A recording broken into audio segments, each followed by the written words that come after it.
ওয়াদা করছি বাংলাদেশে ভবিষ্যতে কোনো ক্রিকেট বোর্ড বলেন, কোনো ফেডারেশন বলেন, কোথাও কোনো রাজনীতিকরণ, দলীয়করণ করা হবে না। এই কারণে হবে না, আমি বলছি আমরা গত 17 বছরে যে শিক্ষা পেয়েছি, যে স্বৈরাচারী আচরণ দেখেছি, বাংলাদেশে আর কোনো স্বৈরাচার আসুক সেটা আমরা চাই না।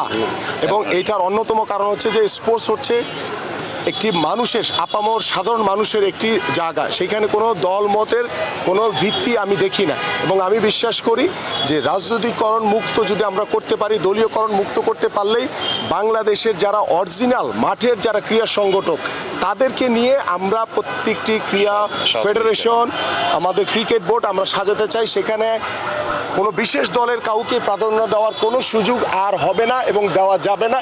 এবং এটা আমি আপনাদের কাছে আজকে ওয়াদা করে গেলাম। আইসিসির যে নিয়ম রয়েছে সে নিয়ম মাফিক আমরা কাজগুলি করতে চাই। আপনারা জানেন বাংলাদেশে যে একটি গণঅভ্যুত্থান হয়েছে সেটা আইসিসি নলেজে নিশ্চয়ই আছে, সারা পৃথিবী জানে এটা।